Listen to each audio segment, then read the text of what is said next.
but they are always present. Let's take just a few examples. What is communism? Communism is the kingdom of God secularized. Instead of the regnancy of Christ, that is the regnancy of the party. When men forgot confession of guilt and sin, instinct was still there. So we developed the psychoanalytic couch to explain away the guilt.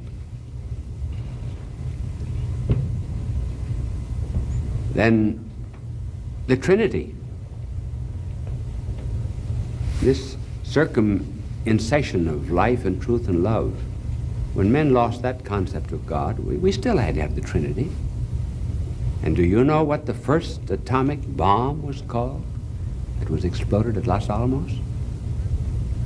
Operation Trinity. Energy, mass, velocity. I might go on giving other examples, but suffice now to say that what are the alienated youth seeking for but mysticism? And they're trying to arrive at the ultimate, at some peace, some contact with perfect goodness and love by other means than those that are rational. So I'm going to show you the difference now between the use of psychedelic drugs and mysticism. They're somewhat the same.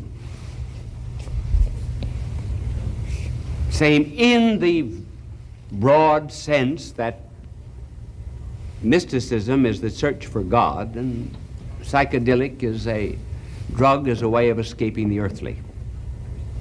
Here is the first difference between the two.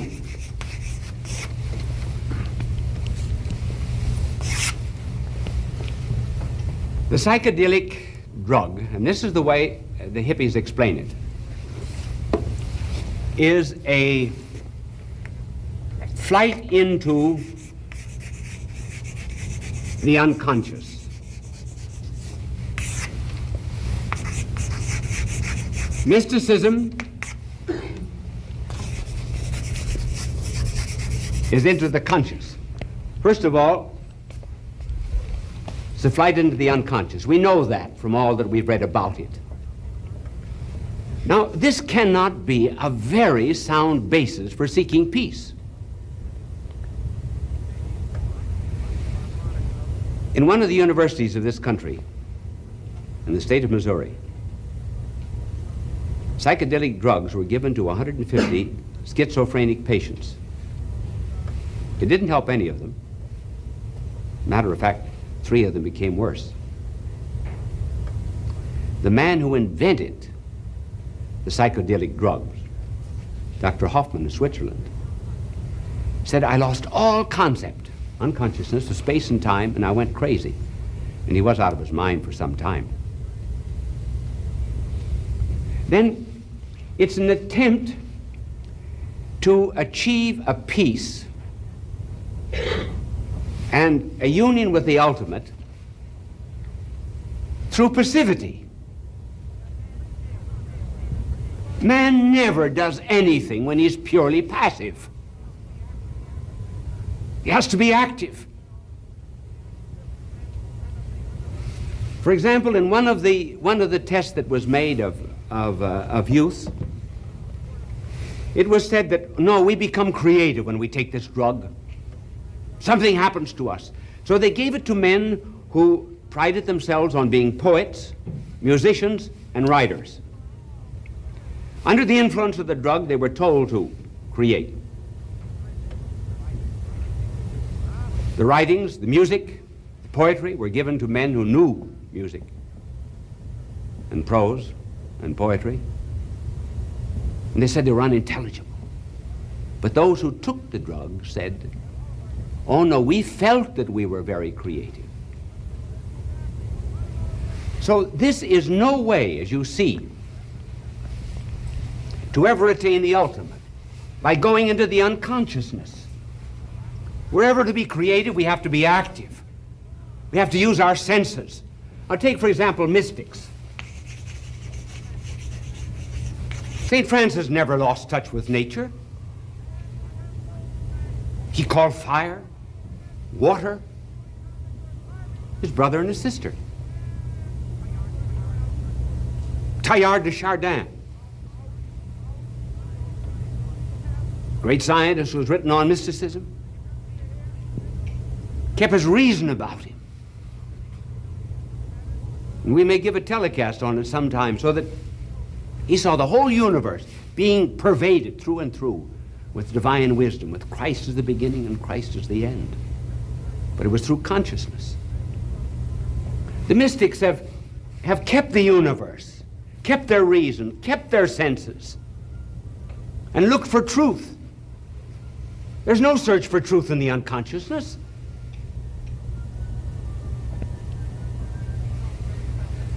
The mystic knows very well that in order to seek truth, he has to be conscious. He knows that if he's ever to draw a real giraffe, he has to give it a long neck. If he's ever to draw a triangle, he has to give it 3 sides. It's the truth that makes you free. And he seeks his mysticism consciously along the lines of truth. And the universe for him is something he stays with, doesn't get away from it by being drugged.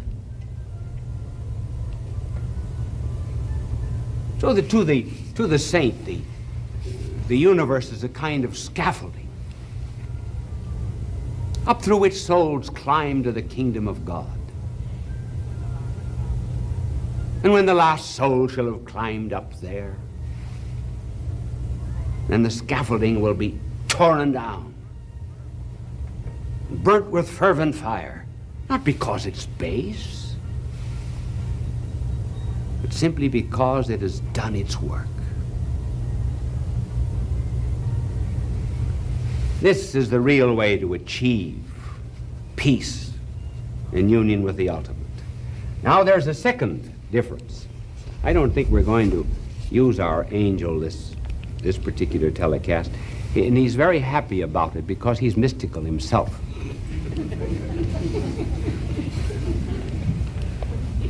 A second difference is that the psychedelic drug makes people not only unconscious, it also makes them anti-human. Anti-human. Now here we come to something in psychedelic drugs which is really frightening. Frightening. Did you know that babies are born of psychedelic parents who have the syndrome that is known as cri de chat? Did you know that the babies do not cry?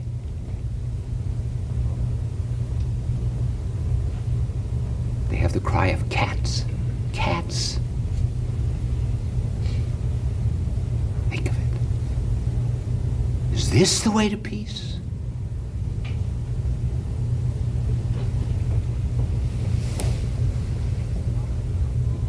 Six out of 8 of the psychedelics who produced children had damaged chromosomes. Now, there are 3 ways of damaging the chromosomes in human generation. One is by excessive use of X-rays, the other is by radiation, and the third is by psychedelic drugs. The psychedelic drugs were given to rats. The rats produced a progeny that was so horrible that the scientists couldn't believe it, and they repeated the experiment, and they produced the same horrors.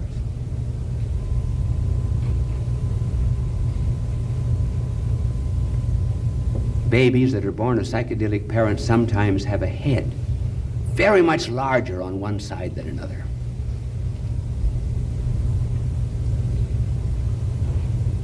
Is this the way to peace? Is this the way to happiness?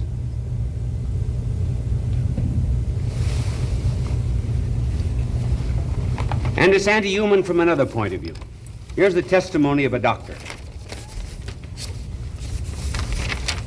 Dr. Sidney Cohen. Dr. Sidney Cohen says that the contents of a two-suiter piece of luggage will hold enough psychedelic drugs to disable every person in the United States.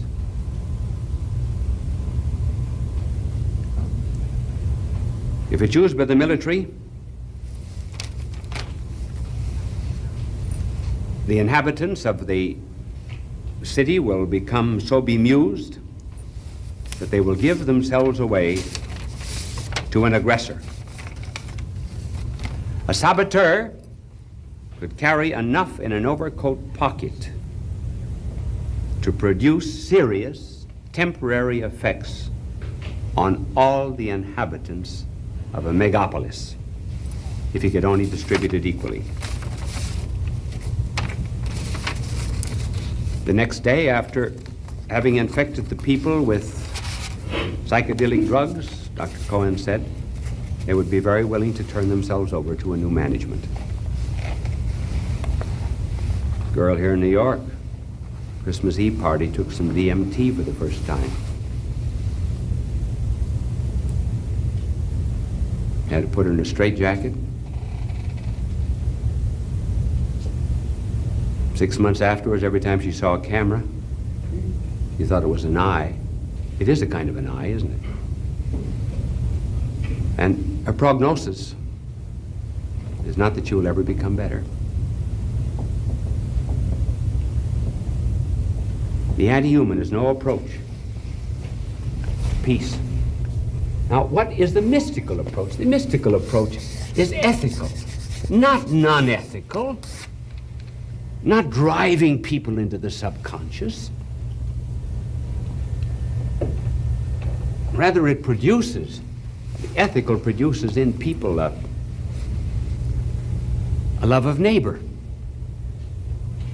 And the more the mystics achieve desire, or rather achieve unity with this ultimate, the more kind they are to everyone else. There's no desire, for example, to destroy a next generation. Take, for example, the Indian mystic, Dr. Singh.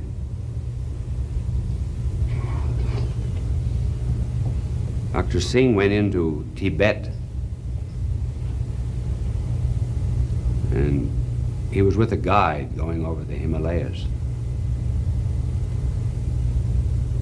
And they sat down tired and exhausted and cold in the snow, and Dr. Singh says, I think I hear someone moaning down there in the crevice.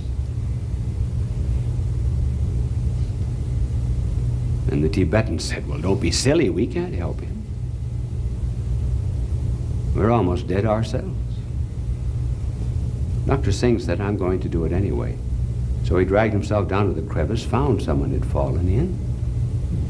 He dragged him out and dragged him to the village at the bottom of the mountain, and he became rejuvenated. That is to say, Dr. Singh, by his act of charity. He had given himself for neighbor. This was the way mysticism came out in him. Not neglecting the human, but by serving it. And what happened? When he came back,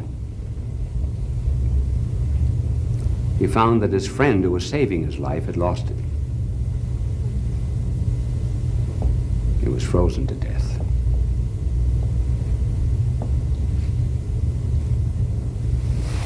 So this is the second difference. Now we come to the third, which gives the title to this telecast. Psychedelic drugs give us the short trip to this so-called ultimate, whatever it is.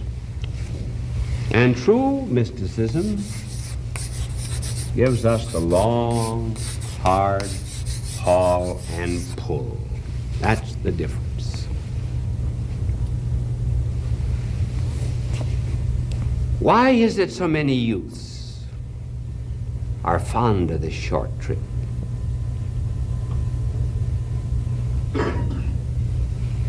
We live in an instant age. So few are growing up. They're possessed of infantilism. What's infantilism? Infantilism is that peculiar psychological mood that all infants have because they will not tolerate any delay between their need and their satisfaction. When a baby wants to be fed, he wants to be fed now, right now. That's why fathers and mothers walk the floor at night. When some of these babies grow up, they want to be better, they want to achieve ultimate peace immediately. Everything today has to be instant. We got instant coffee. Take a roll age. You've been to a dinner and you've been stuffed and overstuffed eating. There's instant relief. Instant relief. You're ugly and husband notices the gray hair. Your neighbors are talking about it. A little bottle. A little bottle of Free-All. And instantly, oh, boys, the men are all running around you to dance. And it's all done instantaneously. Then the poor wife, the husband said, come on, dear, let's go to a dance. I can't go to a dance. I'm just dragged out. She's got exhausted blood.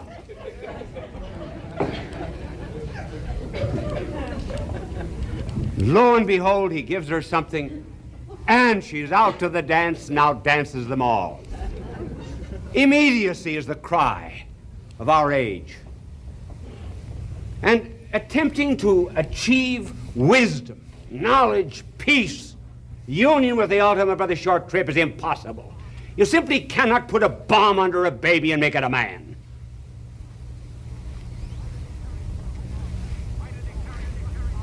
Why do they carry plucked flowers? Because they can't wait for them to grow. They don't know what it means to plant, to nourish, to prune.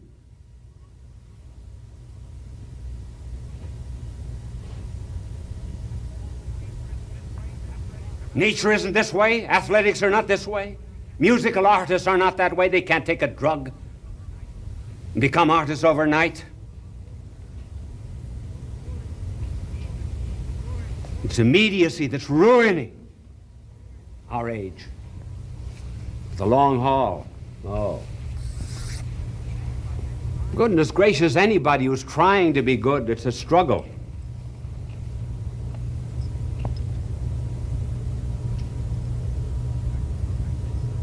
In fact, there's no such thing as always walking uphill. You go up for a time, and then you level off on a plateau, and then you run into thorns and all kinds of obstacles. Character is made with a long pull. Inside of every block of marble is a figure.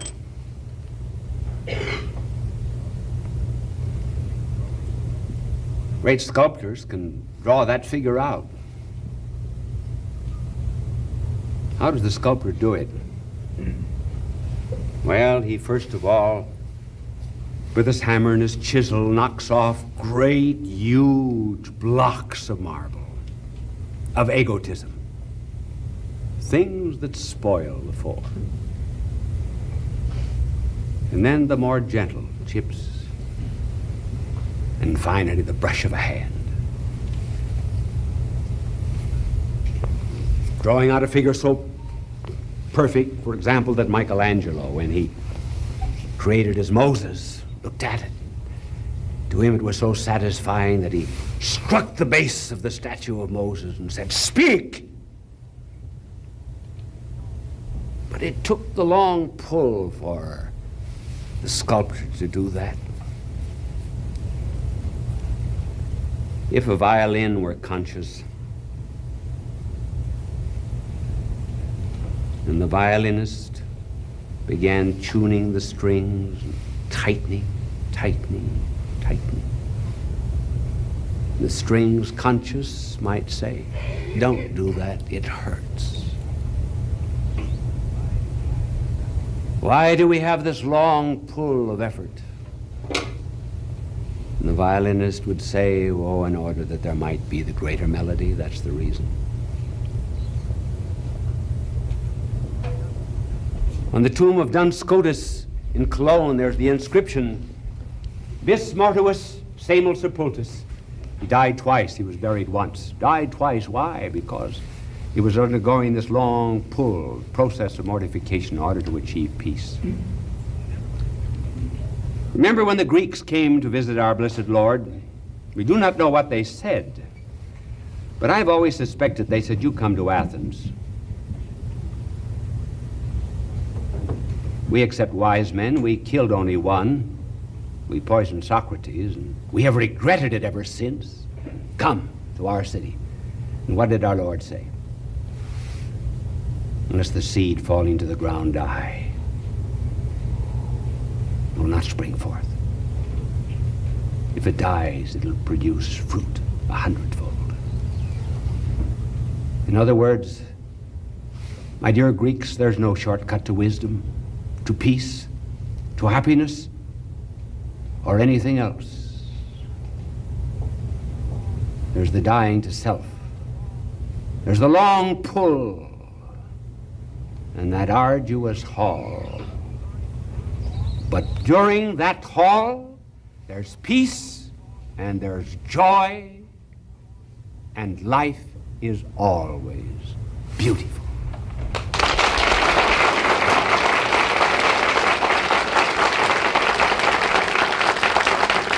Bishop Sheen will return in a moment.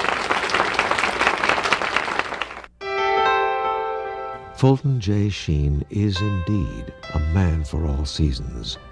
He walked a paced beat, allowing us to glimpse his nature and ponder its worth and to enjoy its presence. Bishop Sheen authored over 90 books. He broadcast countless radio and television programs and ministered in many parts of the world to people of every belief. As he said many times, it is not a unity of religion we plead for, but a unity of religious people. We may not be able to meet in the same pew, but we can meet on our knees. My previous appearance was the long pull. This is the short trip. Bye. God love you. Abraham Lincoln. One day the President and Mrs. Lincoln went out for a ride. It was a spring afternoon. They turned into New Jersey Avenue from the White House. And as they did, Mrs. Lincoln said to him, she said, you almost startle me with your cheerfulness. He said, Mary, this is the happiest day of my life.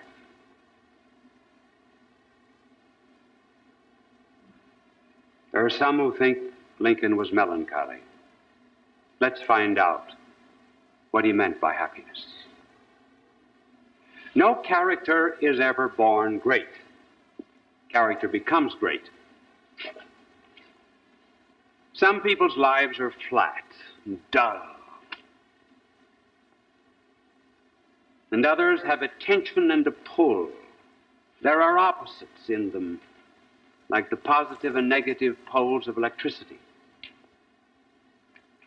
Moses, for example, was not always a meek man. He once killed an Egyptian. He had to become meek. John the Baptist was not always a loving man. He once asked the Lord to rain down fire from heaven upon the Samaritans. And so there was some great tension in Lincoln. And he became great because he was able to reconcile those opposites. Now, what were they?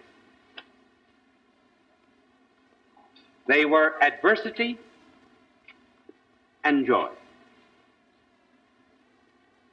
And the two were not as opposed as it would seem. And it took a lifetime to reconcile them. First of all, adversity. He had to pay the penalty of success even as a young man.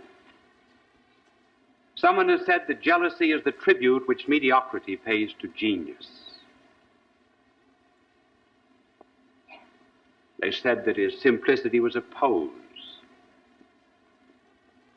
that he cultivated the manner of honesty, but that he really was not. He was slandered, for example, by his political opponent Cartwright, who called him an atheist, which he was not. And Lincoln asked his friends, he said, "Do not answer a charge." As silly as that. Many of his confreres called him the Illinois gorilla, the original baboon. Samuel B. Morse, who invented the telegraph, said that he was an illiterate without any brains. Congress at one time thought of impeaching him. He had to go before Congress once in order to defend his wife against the charge of being a spy. And after he gave the Gettysburg Address, the Chicago papers said, "The blood of every American will tingle with shame on reading the silly, flat, dish-watery utterances of one who has to be pointed out to intelligent foreigners as President of the United States."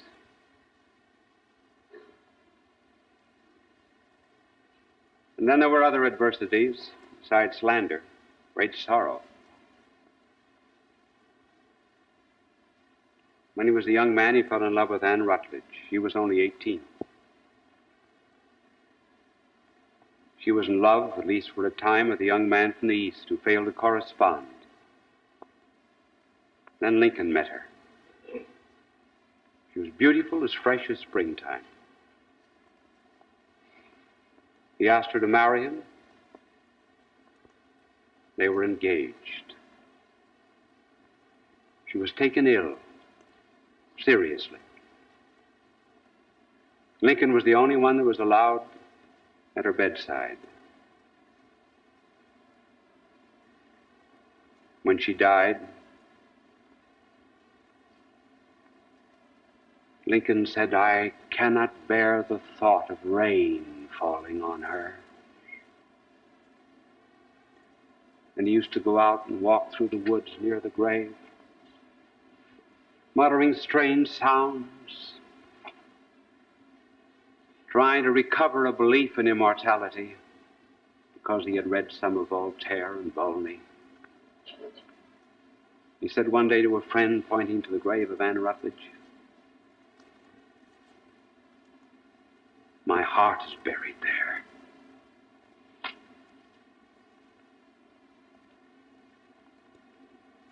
And yet, with all of that adversity, on the other side, there was something else. There was a joy. A superficial joy and a profound joy. Now, when we speak of joy, let it be understood that joy is not the same as pleasure. Pleasure belongs to the body, joy belongs to the mind. Pleasure changes with circumstances. For example, we are enjoying ourselves in one place or one condition and not in another. Joy, however, is rather constant.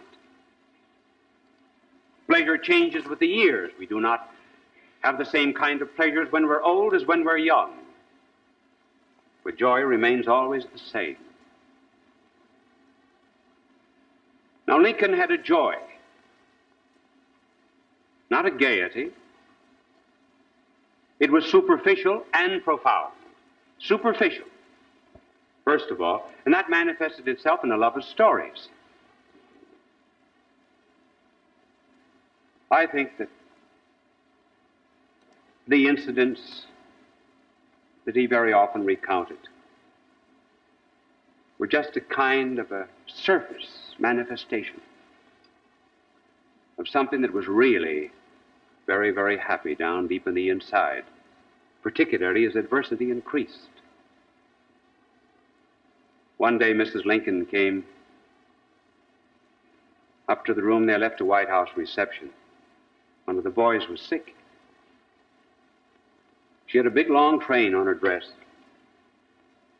Low-neck dress. Lincoln looked at her and said, "Cat has a long tail tonight, dear. Might help if some of the tail were cut off and wrapped around the head." When he was debating Douglas, Douglas said, "My opponent has been a failure at everything. He was a failure behind a grocery store. He was a failure even in the forests.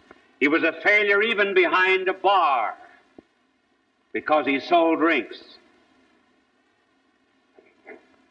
And Lincoln said, "Yes, Douglas, and you were on the other side and not a failure in drinking them either."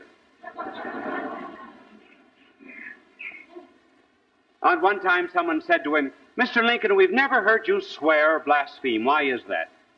Well, he said, "There was never any need of swearing as long as I had Stanton in the cabinet." Two women, it said, were discussing the relative merits of Jefferson and Lincoln.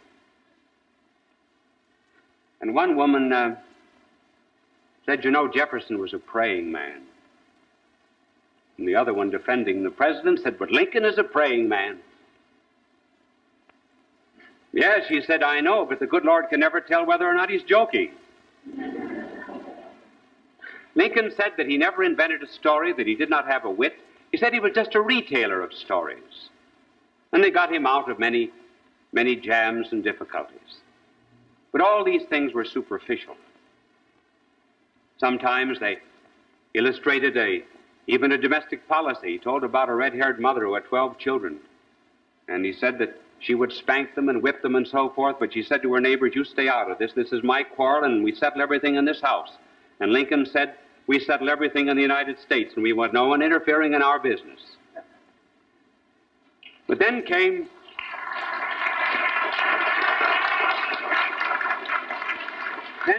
another kind of joy. It was the joy that comes from a good conscience, from honesty, humility, and above all, a great vocation. First of all, honest. Well, of course, everyone knows him. Honest Abe. A judge of the Supreme Court of Illinois said he never knew Lincoln to practice deception. On one occasion, his political opponent, or rather his opposing lawyer in a trial, said to the jury, "They call him Honest Abe. He's not honest. He's just clever. He wears a mask. He's an actor. Doesn't believe what he says."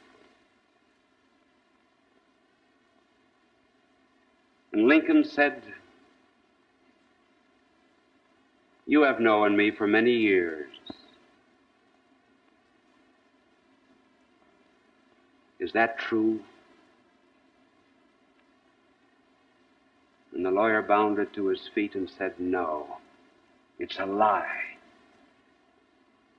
And I take it back." One day he said to a client, he said, "From the point of view of law, you have a case. From the point of view of equity and justice, you have none." He said, "You know, if I took your case and I went before a jury, my conscience couldn't be in it, and I would be saying to myself all the time that I was talking, 'Abraham Lincoln, you're a liar.'" And he said, "You know, I might even say it out loud."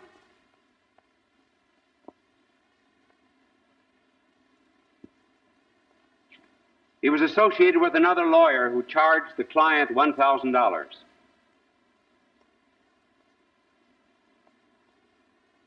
And Lincoln said to the client, "You've been overcharged. I will charge you nothing." He would never take a case which his own conscience could not defend. And then, in addition to that deep-seated honesty, was a humility. Do you ever notice today how often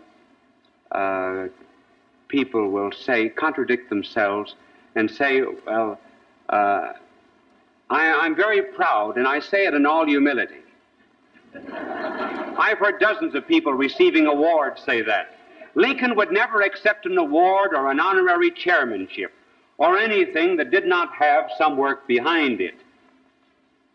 And as regards his own conscience and his own humility, say he never cared where he slept, put down in the basement, put up in the garret. He hardly ever knew what he ate. When it was first proposed to him that he become candidate for president, he said, I'm not worthy to be a president of the United States. Had to be prevailed upon. He said his education was defective. One day a lawyer quoted Latin and said, you understand what that means, Mr. Lincoln? He said, if you're talking Latin, you'll have to ask someone else. Lincoln used to chop his own wood, and even in the White House. Shined his own shoes. And someone saw him one day shining his shoes in the White House, and he said, Mr. President, you shining your own shoes? Lincoln said, who else?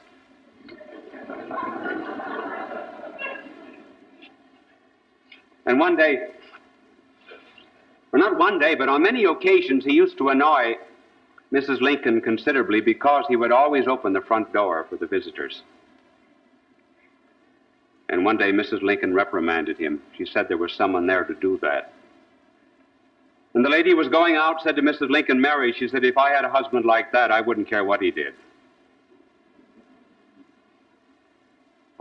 The humility was real and genuine. And as the years went on, he began to see more and more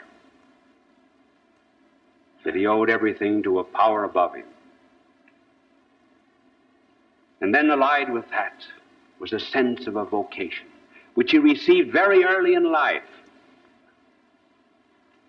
and which never seemed to leave him. He went down the Mississippi as a young man, got off in New Orleans, walked around the French Quarter, Spanish Quarter, and then came to a slave market. He went in with John Hanks. There was the auctioneer standing on a cracker box. All about the room were slaves, stripped to the waist. Prospective buyers were going around, opening their mouths, looking at their teeth, judging them like they might judge a horse.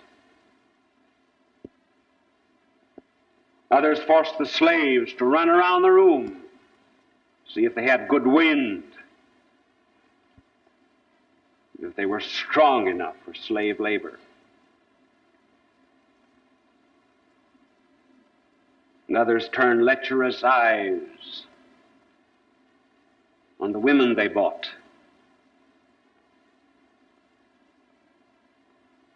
Lincoln saw husbands and wives being separated and children being torn from mothers. And he could stand it no longer. And he turned to John Hanks and he said, someday I'm going to hit that institution, and I'm going to hit it hard, by the eternal God.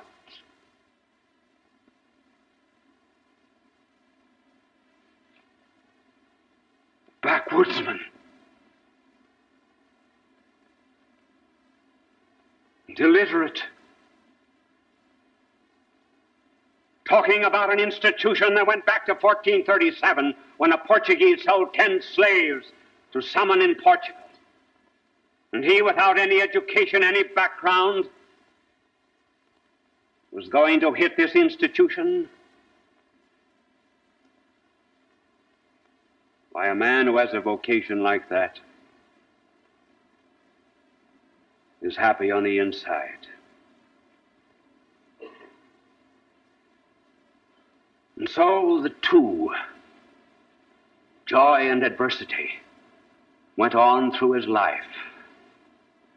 And some biographers will take the joy and make him out to be a humorist, and others will take the adversity and make him out to be melancholic. No, if you see the depth of character, you see the two fusing, because the two are not inseparable. The two can coexist. It's well to remember, for example, that the only night that our blessed Lord ever sang was the night that he went out to his death. And the greatest discourse that he ever gave on joy, and it was the only time he ever spoke on joy, was the night that he went out to die. Paul and Silas sang in prison. There's such a thing as having joy before one, therefore being able to bear any kind of adversity. And that's the making of a great character. Any man who's been through any kind of suffering and borne up under it, has seen it come from the hand of God, he has a joy on the inside that no one can take away from him.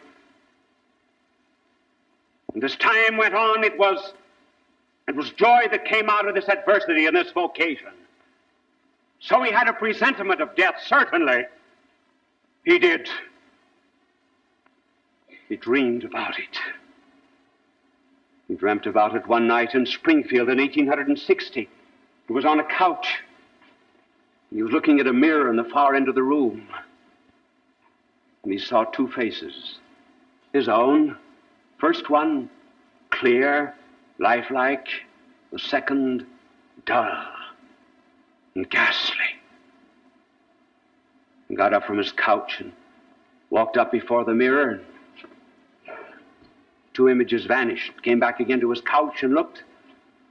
And there was the clear one, and there was the dull one. He went to Mrs. Lincoln and he said, "What does it mean?"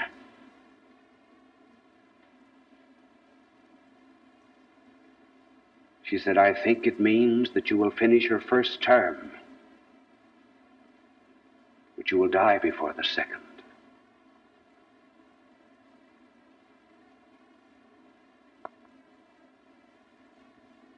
And then,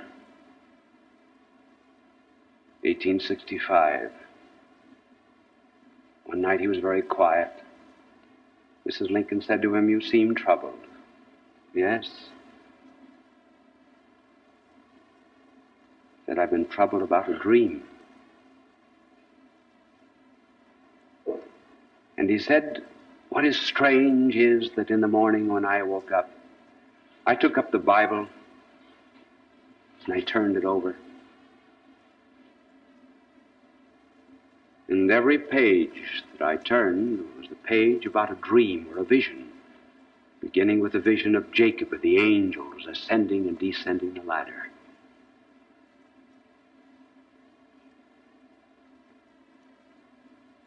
And she said, "What was the dream?" He said, "I went to bed rather sad. I was worried about reports from the front. And I fell asleep, and I was not asleep very long. When in my dream I got up and I went downstairs to the first floor of the White House. And everywhere I walked, I heard people moaning, crying, and weeping. I could see no one. Went from one room into another. Not a person was to be seen. But everywhere, like the roar of a sea,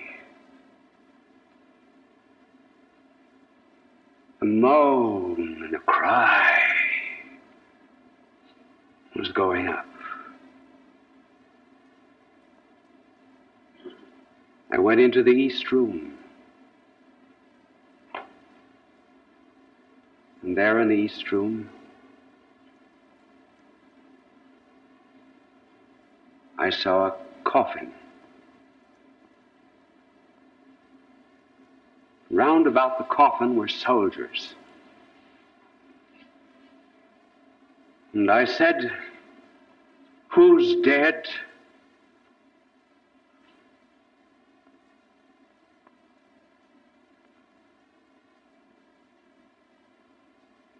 And the soldiers answered, "The President of the United States. He has been assassinated."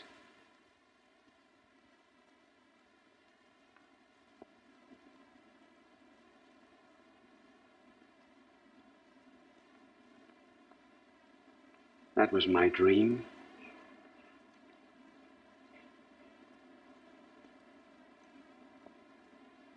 And then we come to the scene that we described. The day that he and Mrs. Lincoln were out for a ride. And she said, "You're very cheerful." He said, "This is the happiest day of my life." It was Good Friday. Good Friday, the day on which our blessed Lord died to save sinners from the slavery of Satan. And she said, "You remember you felt joyful too, like that the day that Willie died. You seemed to be so joyful in adversity." And on that Good Friday night, the dream came true. And every great character must have a Judas, someone who betrays. And he fell by an assassin's bullet. And the assassin, as he jumped from the box of Lincoln, tripped on the American flag, on which many a tyrant has tripped since, and fell. And Lincoln, who had never openly quite confessed the redemption with his own lips, now confessed them, redemption with his own life. For he often said, "Our concern is not